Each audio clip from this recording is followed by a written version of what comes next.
next speaker is speaking on what I consider to be the single most important topic in this year's series of about 15 educational programs.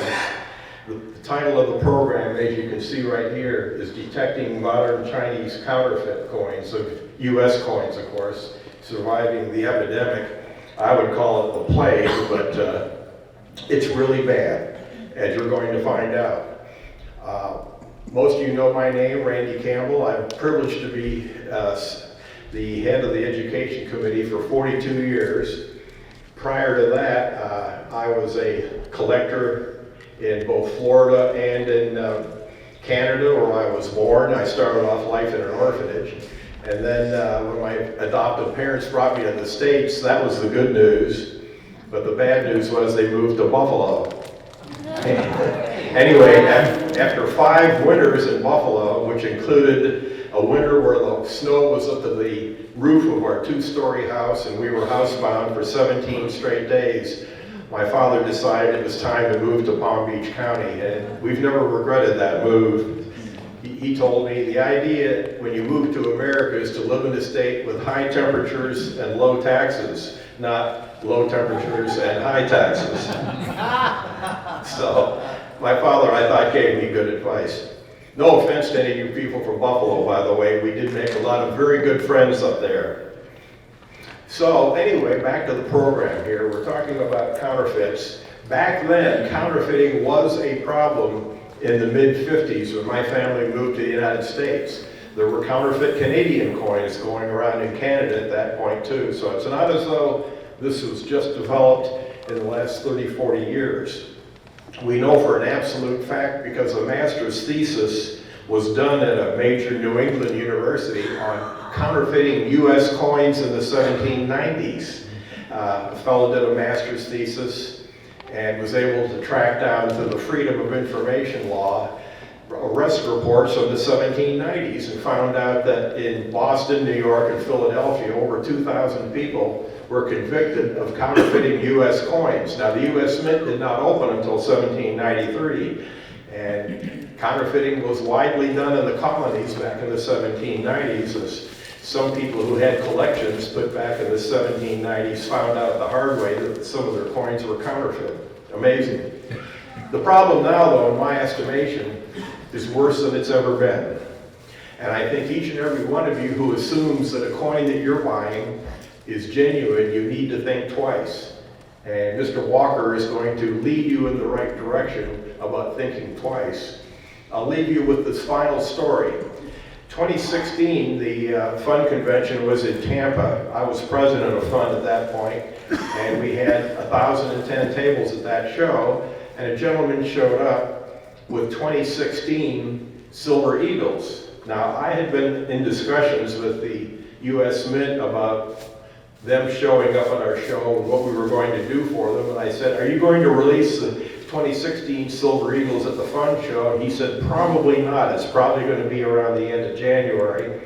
The first day of the show, a gentleman walks in with 2016 dated Silver Eagles that had official government packaging, but the coins inside were counterfeit.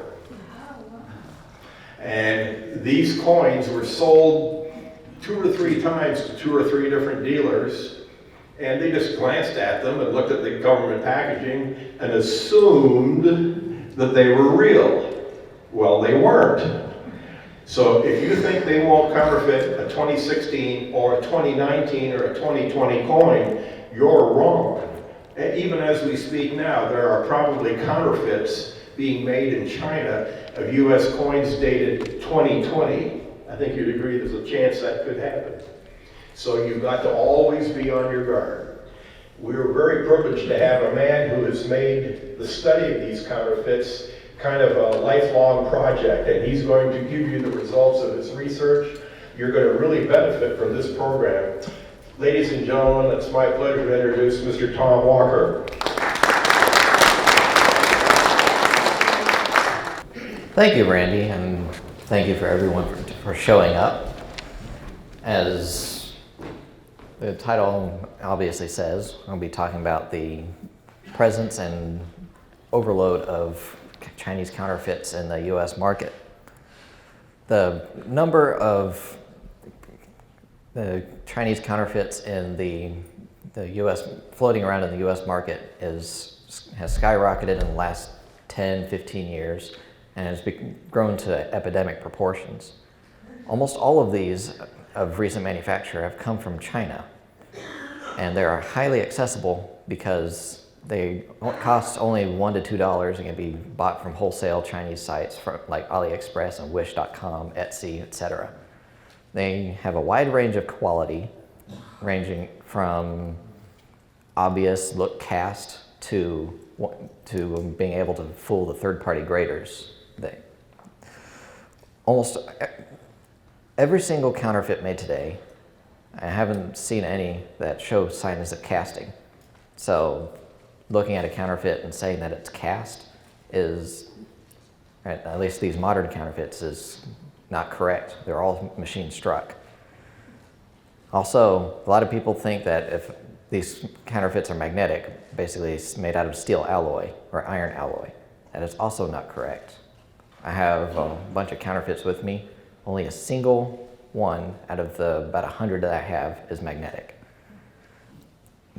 They also counterfeit or have counterfeited U.S. coins of every single date and mint mark, from the $1794 to a 1958 wheat cent.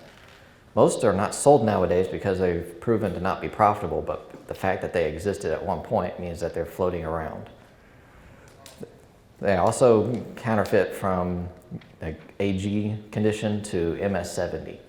So assuming that a coin is not profitable to counterfeit in a low grade is no longer a valid assumption. And you can also beat up the counterfeits to make them more passable. In addition, assuming that a slab coin is good is also false, because there are many fake slabs floating around. As stated, almost every single date and mint mark of U.S. coins has been counterfeited. They've also been counterfeiting a plethora of foreign coins of all metals, PCGS and NGC slabs, though not ICG and ANAX. I haven't seen any of those yet. I have seen some ancient coins for sale on AliExpress. They also make fake errors and strike pre-carved hobo nickels or hobo dollars, or whatever you want to call them. They also have some fantasy coins which have two heads or two tails. And what inspires them to do all this is they can make money. So they'll pursue whatever counterfeits they can make and still make money off of. This is a counterfeit 1958 wheat cent in my collection. The hair here is quite mushy, and as well as the definition of the letters "In God We Trust." And there's a die chip right here that is diagnostic of almost every single Chinese counterfeit wheat cent, although that diagnostic has been so well published that they've since removed it. This is what a counterfeiting workshop looks like. This is their die collar. This is a casting machine. This looks like a very rugged press, but they're actually buying Chinese mint surplus. So they have very modern counterfeiting equipment. These are dies that they make. As you can see, these are all worn to about good VG condition. And there's a British crown right here, a lot of bust dollars, and they just need to choose whatever coin they want to copy from the vast collection of dies that they have. These are pictures from a showroom. So large cents, small cents, you can pick whatever dates you want. This is a huge conglomeration of all dates and mint marks of like seated quarters, buffalo nickels, and everything that you could possibly imagine. So with all that said, I hope you can understand the full scope of the problem and are somewhat worried, and you're probably wondering how to protect yourself from these fakes. Well, luckily I have a nice little list here. The first thing is trust your gut. If something feels wrong, it most likely is, whether it's the deal or the coin itself. So in that case, you should inspect it further. In addition, almost every single counterfeit that I've examined is the wrong weight, either because it's the wrong metal or they just use a wrong planchet. So weighing your coins is a very a very good way to spot some of the lower quality fakes. In addition, whenever you see a counterfeit or a dealer presents it to you to look at, take the chance to study it, because they're continually getting better, and the more you look at, the more you see what's wrong with it. And you can use that when looking at other coins that may or may not be fake. With the fake slabs, there are ways to verify the slab, and I will go into those later. Reputable dealers have dealt with thousands upon thousands of genuine coins, and to them, the counterfeits stick out like a sore thumb. So the likelihood of getting a counterfeit from these dealers is very low. Plus, they have a solid return policy in case they miss one. And finally, you should learn the diagnostics for these Chinese fakes. So here's a list of all the diagnostics that I've noticed on the Chinese fakes. Every single one has at least one of these diagnostics, and some of them even have all of them. I will go through each one of these individually, so I'm not going to talk about them right now. And don't worry, I will have a QR code where you can request that I can send this program to you, so you don't have to take pictures. Thank you. So the number one thing that's hardest to get is the style and to get right is the style and fabric of a coin. The style relates to the design choices that the die engraver makes while making the die, such as the hairstyle or the font, otherwise styled.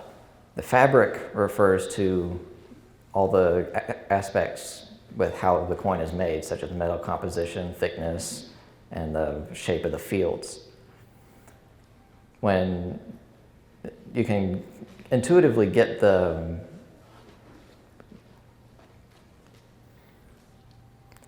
you can intuitively or develop the intuition with coins by studying thousands of genuine coins, either at a show or at a coin shop, or even just looking at images online, such as PCGS and CoinFacts and NGC Variety Plus, Heritage.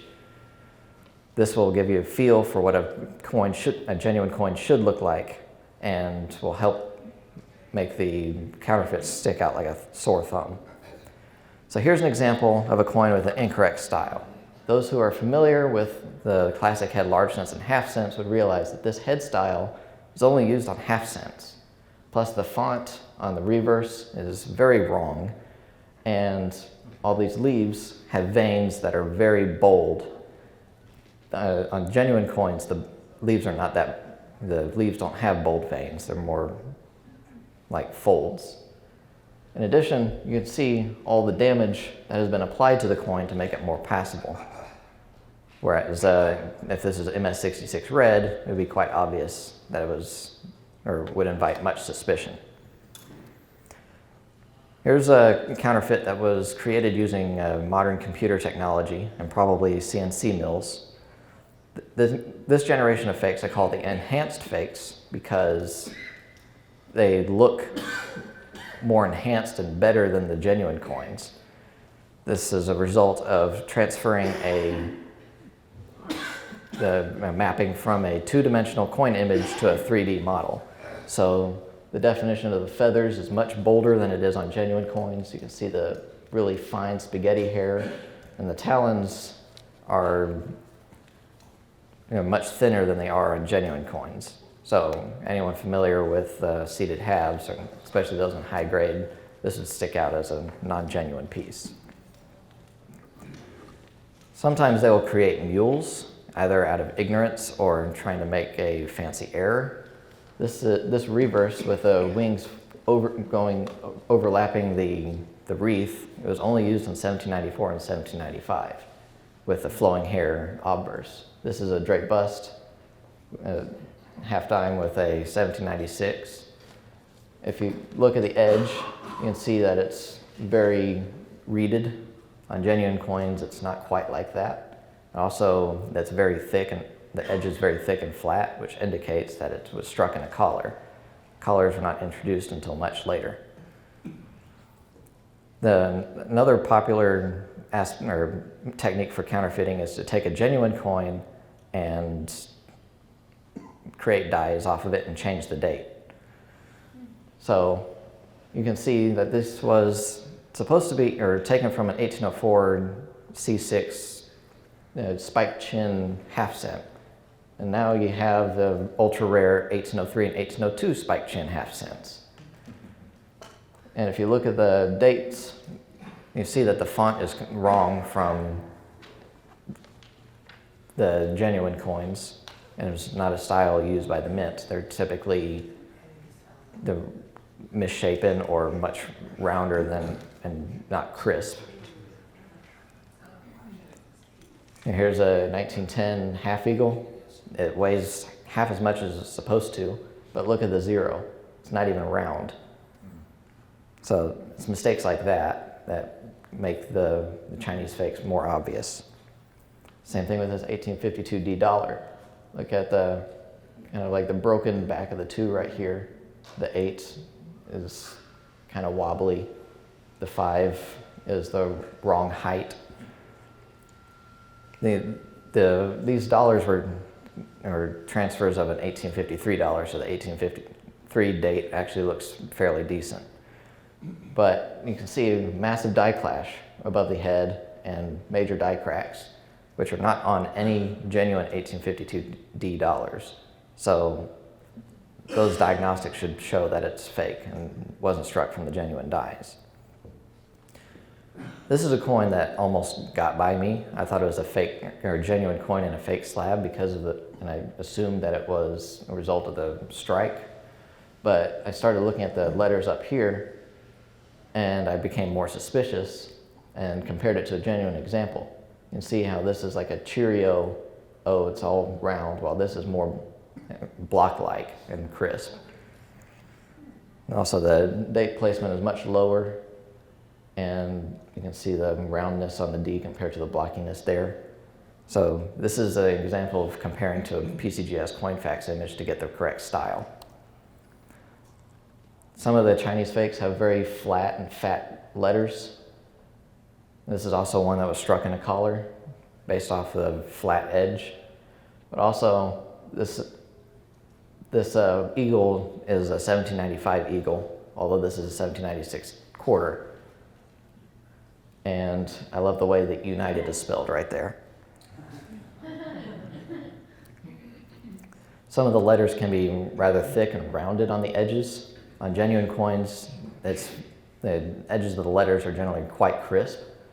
If you look at the CC right here, it is far thicker than any CC that you'll see on a genuine coin.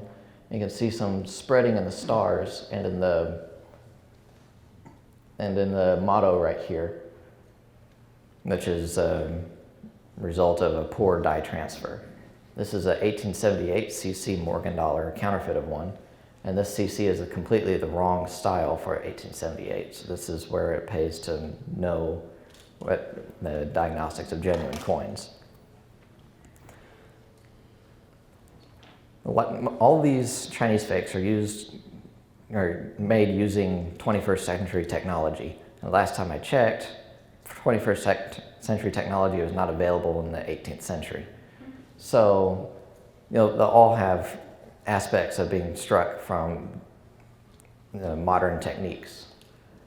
So, and pre-1836, the coins were not struck in collars, they were broad struck.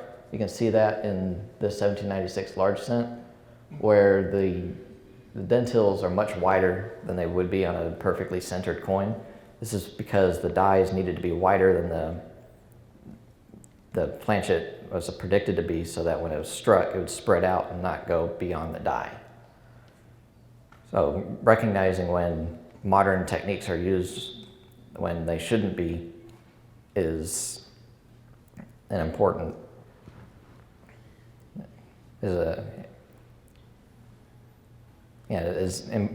and is where you need specific knowledge of a certain coin type or particular series. For this 1803 half dollar, which is created from an 1806, the date is much bolder than the rest of the coin, and it is the non-crisp style. But I want to take your attention to the edge. Very flat, and it has bevels in the corners, which is indicative of being struck by a collar, even though the edge is lettered. But as you can see, this is struck so that it would look like a genuine VG coin and has been toned as such. This is another pre-collar coin that was struck in a collar. The edges look like those on the proof modern Lincoln cents. There's another enhanced counterfeit so that it looked bolder and sharper than any genuine coin that anyone has ever seen. In addition, this reverse die was not used in 1833. So I had some EAC guys tell me that this was an impossible die pairing. This is one of the fake errors that I was telling you about earlier. This one actually got by a dealer and he was trying to sell it before he was made aware that he was a fake coin. The main diagnostic is this rim right here, which would be an impossible feature to produce on a genuine error coin. That you can notice that it's a very common date to make it more passable. Many of the precious metal coins, such as those made of silver or gold or platinum, have the wrong metal, or struck out of the wrong metal and plated with a similar looking metal. So most of the coins that I have are brass, which are not magnetic, but also much lighter than silver or gold. Of the fakes that I have, only one is magnetic, so using the magnetism test to check if it's real is no longer a valid test, or it's not a comprehensive test. However, some of these fakes, or you can request the fakes to be struck out of the correct metal. So I've had a friend who ordered a barber dime or barber quarter struck out of silver, and I have a 1974 aluminum set struck out of aluminum and weighs the correct weight, and a 1943 bronze cent which has the correct weight and the correct composition. So checking the metal isn't a catch-all, but the metal can be tested using a Sigma Metalytics precious metal verifier. It works by creating a magnetic field and measuring the induced current from that magnetic field. This tool is rather expensive, but it's still cheaper than being burned on a gold round. So, as I said earlier, most of these fakes are the wrong weight. It's very far out of mint tolerance. However, some of these fakes are designed to have the correct weight by adding extra thickness, like on this Morgan dollar right here, or they can be struck out of the correct metal, or they can be fused with other metals. A popular technique is to take a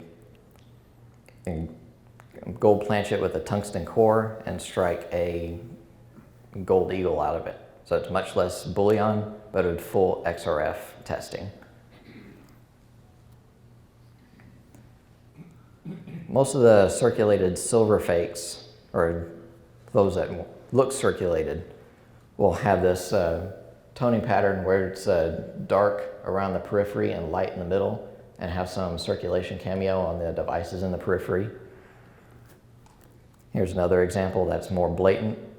So every time you see a circulated silver coin with this type of toning, pay special attention to it, because the vast majority that look like this are fake. On circulated coins, the toning is blatant and obviously artificial, such as with the deep purple merged with the cyan blue. That's an impossible color combination on genuine toning. My go-to diagnostic when I'm still not sure about the authenticity of the coin is looking for raised bumps, which are called blems in official numismatic jargon. You can see a couple on a fake 1886 quarter, as well as a few on a fake 1794 dollar right there. However, there are some exceptions to this rule, and conveniently in like the large cent and bus dollar series. So it is imperative to verify the die variety and look at the die chips present on that die variety in order to avoid condemning a good coin.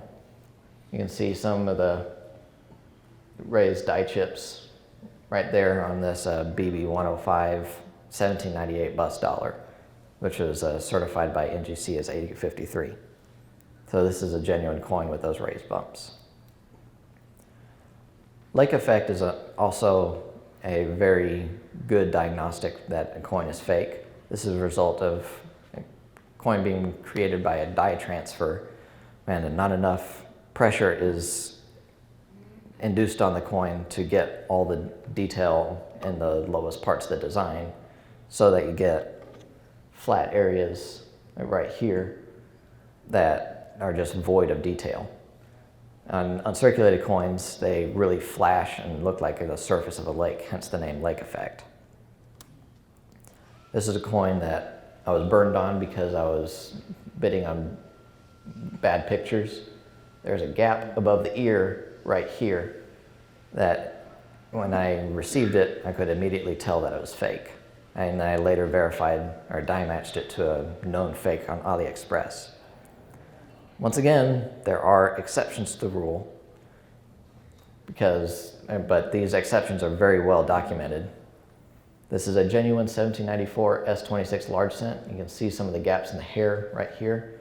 So once again, it's very important to verify the variety before condemning a coin as fake. Another common diagnostic of these Chinese fakes is having a granular surface on all the devices. This is a microscopic picture of leaves like on a branch. You can see all the bumps and fuzziness. This is a result of improper die transfer and using a hub over and over and over again to create dies for different dates. So it'll have like a fuzzy, diffuse look to it, and upon magnification, the surfaces will be rough on the devices. And sometimes there can be a significant lack of detail due to the fuzziness. Here's an example of the lack of detail. This is a high grade 1886 quarter, but you can see that all the details are merged together, including in the feathers right here. Sometimes there's a granularity buildup on the devices or on the letters. This is also a very bad sign that almost always indicates that a coin is not genuine. Also note that the mint mark here is not perfectly round. It has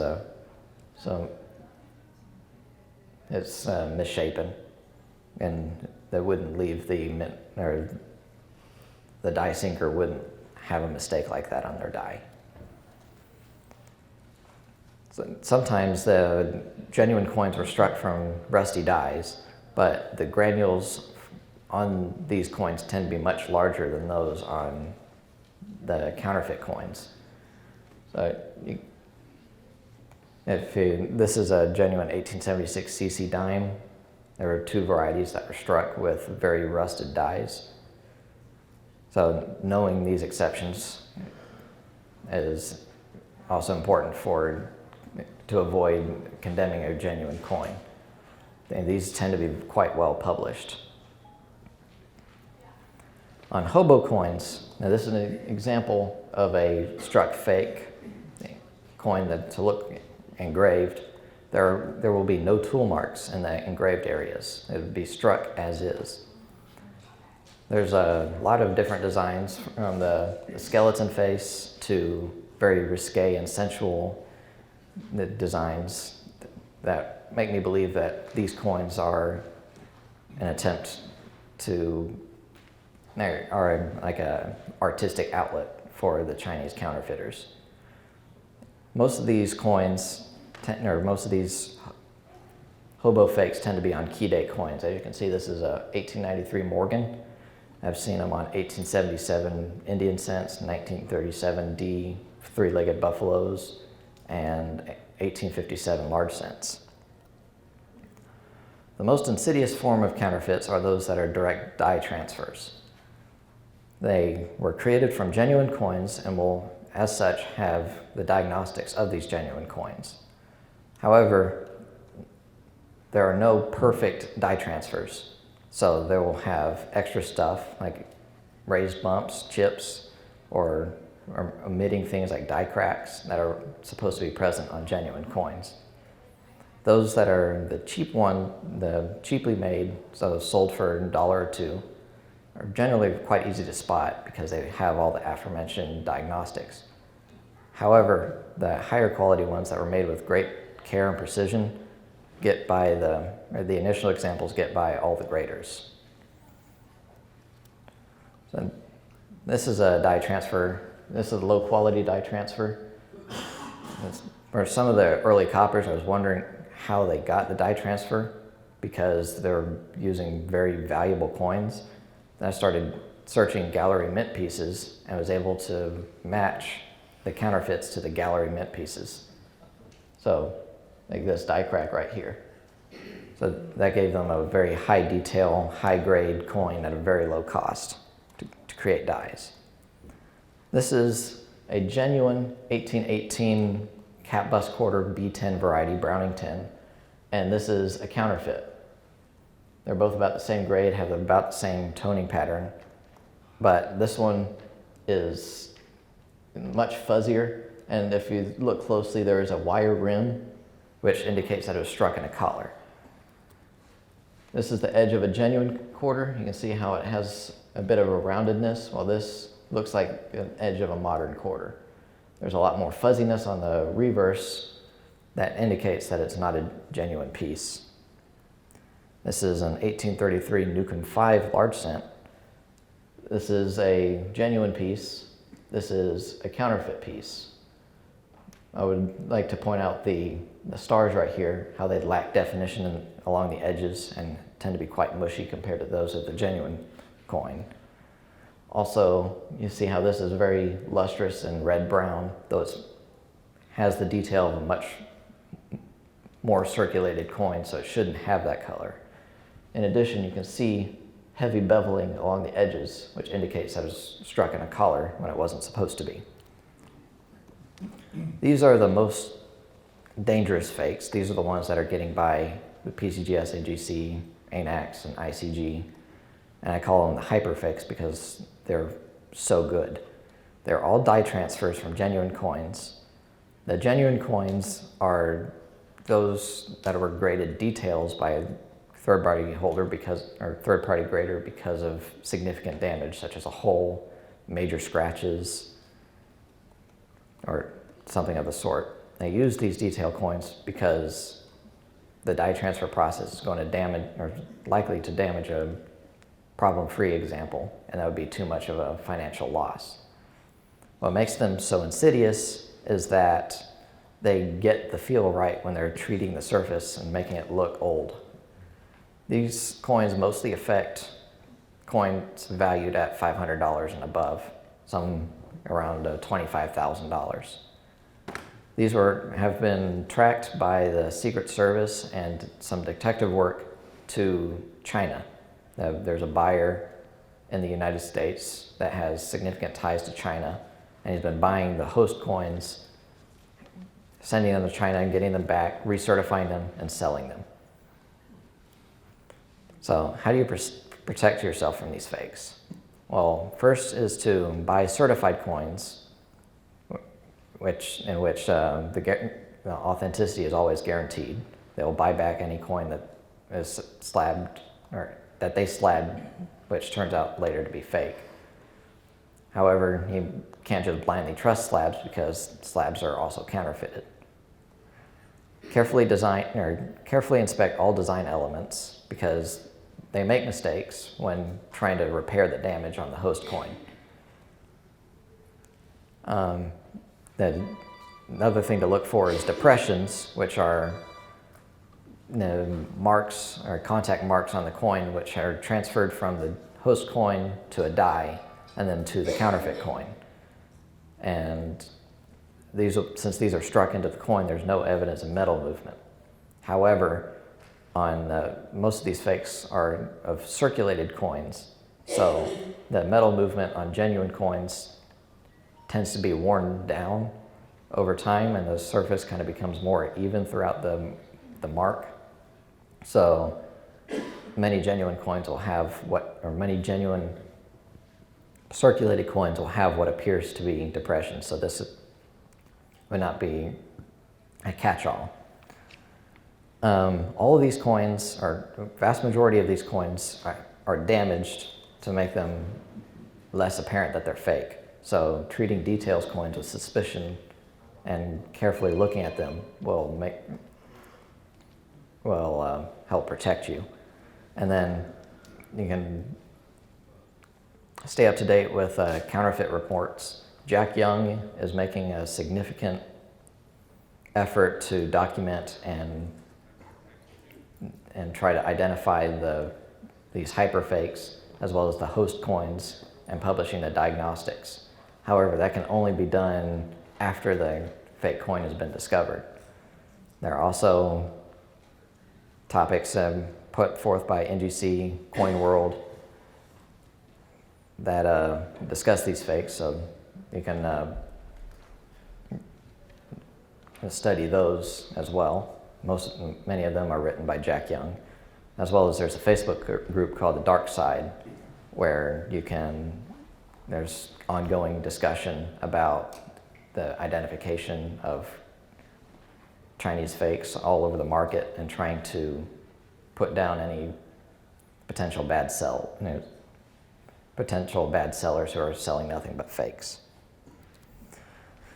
This is the coin that sparked off the hyperfake, the Trek. It was certified by NGC as AU58 and is a 1798 S158 variety.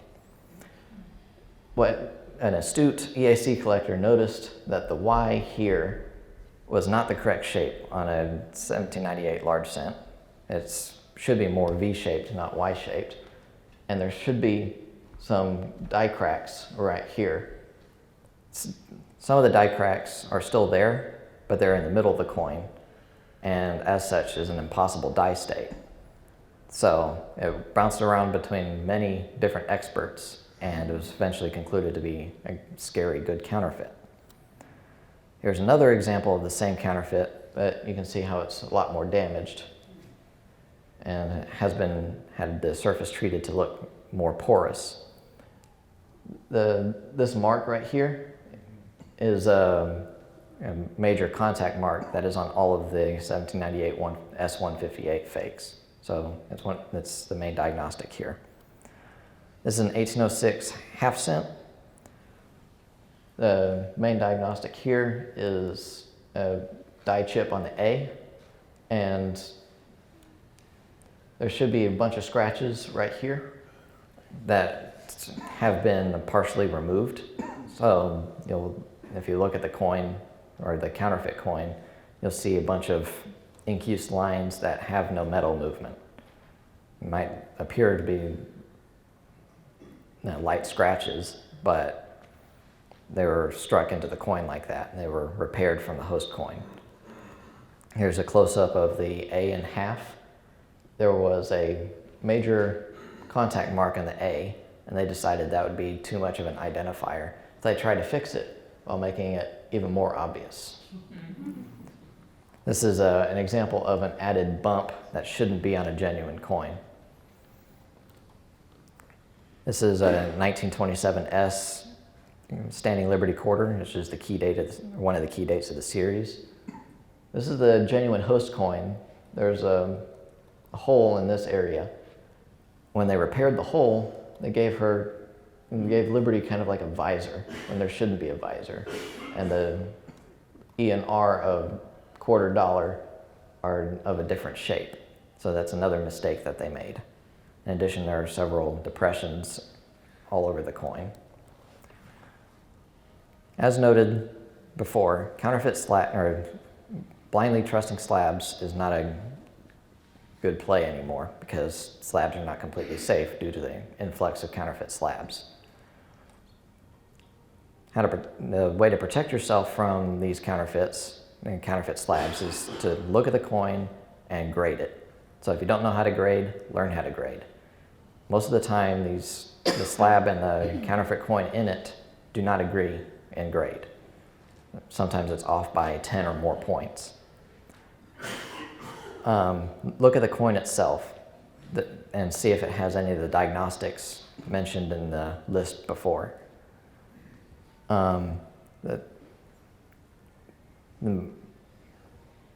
The slab has a particular style and goes through several generations, and many of the counterfeit slabs have major errors, such as the wrong gasket type for the holder type, or wrong font, or wrong color of the insert. So studying and handling many genuine slabs will help you see the fake slabs. You can also look up the serial number on like Heritage or NGC or PCGS. NGC has a picture of every single coin that they certify, but with dark copper coins, it is of very limited use. On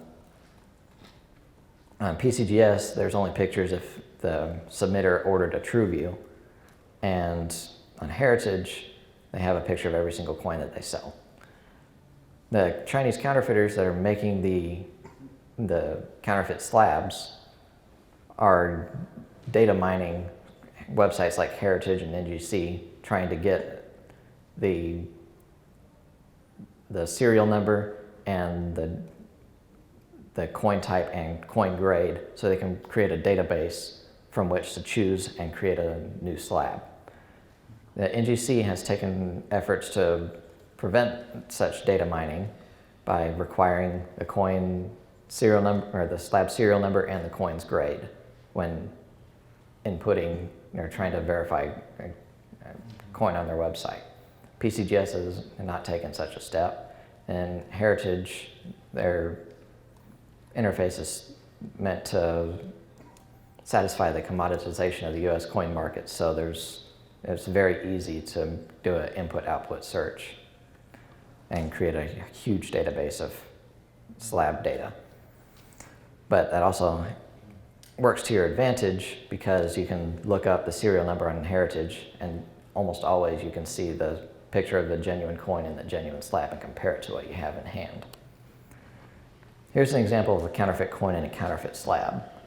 The color of the insert is completely wrong, and the font is slightly off.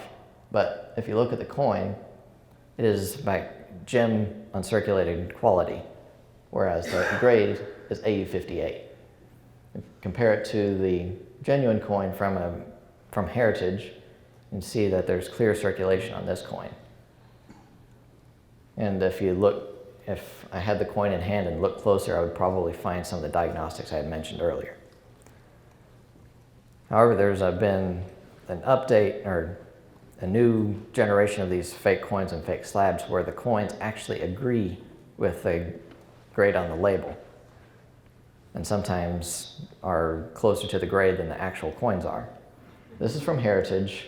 This is from an eBay seller that was selling all these new generation fake slabs. The barcode is much mushier than on the genuine inserts. But otherwise, the slab would be very difficult to tell that it was fake without looking at the picture of the genuine coin. This is an example that showed up at a dealer.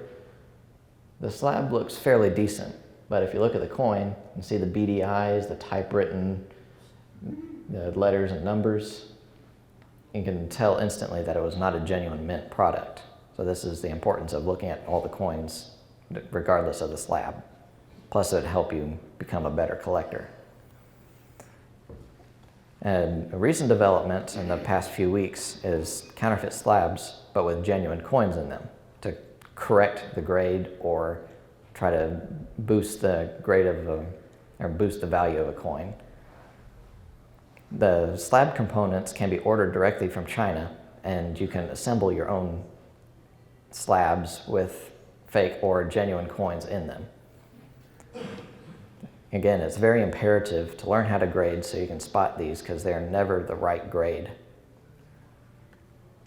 when looking at the coin and comparing it to the grade on the slab. So, in conclusion, the counterfeits are everywhere, and you must always be vigilant and be ready for them, because they'll pop up when you least expect them. Never assume that something can't be counterfeited or is not worth counterfeiting, because it has been counterfeited. The tools and diagnostics shown and methods shown in this program will help you protect you and empower you against this fight against the counterfeits. Studying counterfeits and grading coins and looking at coins in hand is the best way to protect yourself from the counterfeits, because it'll give you the intuition of what a coin should look like. And I'm going to end here with a quote by Bob Campbell. Once you start getting greedy, you'll get yourself bitten. In which he means, if it seems too good to be true, it probably is. And there's a QR code on most phones. You just hold it up and it'll immediately take you to the website where you can request or put your email in and request the slides to be given to you. I'll send out a mass email with anyone who requests it. Any questions?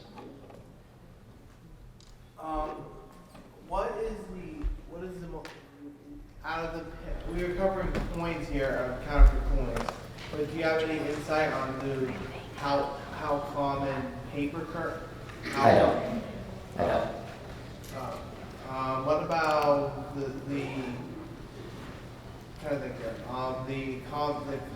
how common it is for 2015 to 2018 quarter to be counterfeited and mass produced by the Chinese? There has been an instance where the Chinese counterfeited a bunch of modern Canadian half dollars, like 1990 or something, so that they can return them to the mint and get money. They just happen to fail to take into account that they try to give to the mint more coins than they actually produced. How is it? I'm familiar with weighing my raw coins, but is there a standard weight, and where would you find it for the slabs? Repeat the question. How much the slabs weigh? I haven't delved into that. How do you weigh a slab coin? When you get it? How do you check the weight? That's mostly for raw coins. That recommendation is mostly for raw coins, but that is a good avenue of study. Do you work for grading service? I do not.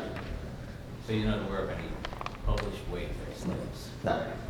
And the gasket's also different for every coin type, so you have to get this. Is it even Yeah, you standard? could take a real one this way and then check it against yours. But also the slabs are made in China, so there's no way to. I don't know how good the Compensate with the slab. maybe, but I don't know how good their quality control is, so I don't know if the weight will be that consistent. Check the spilling, there used to be a lot of spilling errors on the slab itself. Oh yeah, this one, numismatic guarantee right here, spelled incorrectly.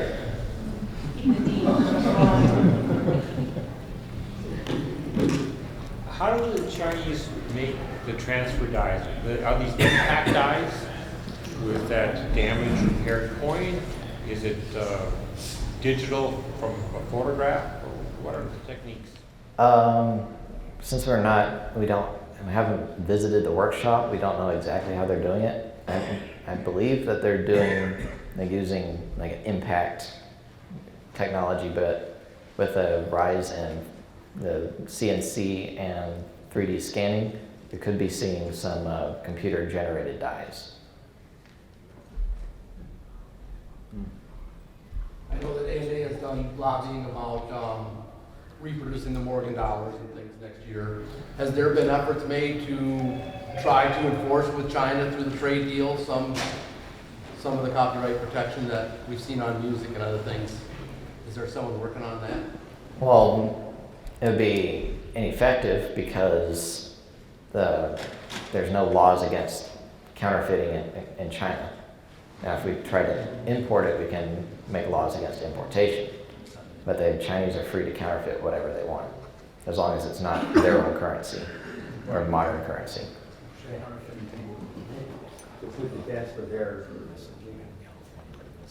You mentioned that some of the best, I think, as I understood, you mentioned that some of the best fakes were off of host coins that had details. So they would actually buy a coin with detailed problems, graded, copy that one and repair it. Is that what they're doing? Is that what you're saying? Yep. Just one comment.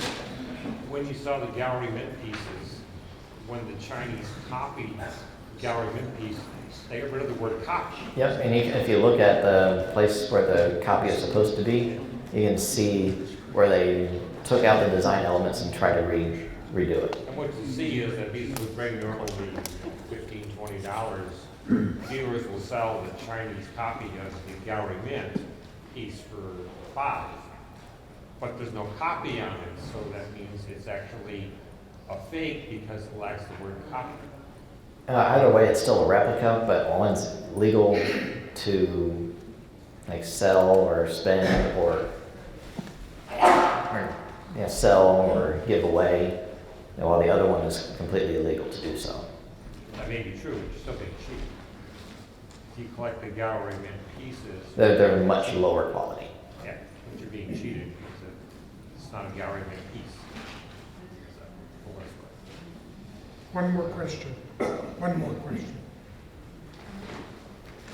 Any idea how many operations in China are counterfeiting? As unknown.